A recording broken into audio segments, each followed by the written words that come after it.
କବିତା ମୋ ବୋଉ। ଏହାକୁ ପଢ଼ିଛନ୍ତି ଅଧ୍ୟାପିକା ସସ୍ମିତା ଆଚାର୍ଯ୍ୟ। ଲୋଡ଼ା ନାହିଁ ମୋର ନିର୍ବାଣ ପ୍ରାପ୍ତି, ନୀତି ଡାକେ ଈଶ୍ୱରଙ୍କୁ।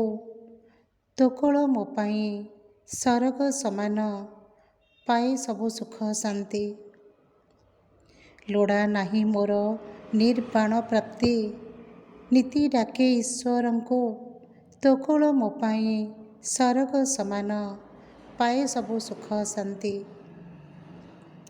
ମୁଁ କାନ୍ଦୁଥିଲେ ତୁ ପୋଛି ଦେଉ ମୋ ଆଖିର ଯେତେ ଲୁହ। ତୁ କାନ୍ଦୁଥିଲେ ମୋ ଛାତି ଭିତର ଥରି ଉଠେ କାହିଁ କହ। ବାଟ ଚାଲୁ ଚାଲୁ ପଡ଼ିଗଲେ ତଳେ, ମନେ ପଡ଼େ ତୋର କଥା। ବୋଉ ମୋର ଯଦି ପାଖରେ ଥାଆନ୍ତା, ଲାଗନ୍ତାନି ଏତେ ବ୍ୟଥା।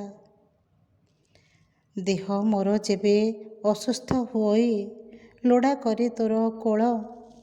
ତୋ ହାତ ପରଶ ପାଇଗଲେ ଥରେ ହୋଇଯାଏ ପୁରା ଭଲ।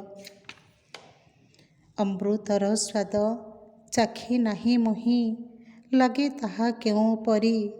ତୋ ହାତ ପଖାଳ ଶାଗ ବଡ଼ି ଚୁରା, ଅମୃତ ନୁହେଁ ତା ସରି।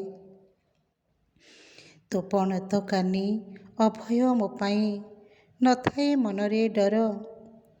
ତୋ ମୁହଁର ହସ ସତେବା ପିଉଷ, ତୋ ଘର ବୈକୁଣ୍ଠପୁର। ସରଗର ସୁଖ ଲୋଡ଼ା ନାହିଁ ମୋର, ଲୋଡ଼ା ଖାଲି ତୋର କୋଳ। ସବୁ ଜନମରେ ଝିଅ ତୋର ହେବି, ତୁ ହବୁ ବୋଉ ମୋର। ସରଗର ସୁଖ ଲୋଡ଼ା ନାହିଁ ମୋର, ଲୋଡ଼ା ଖାଲି ତୋର କୋଳ। ସବୁ ଜନମରେ ଝିଅ ତୋର ହେବି, ତୁ ହବୁ ବୋଉ ମୋର।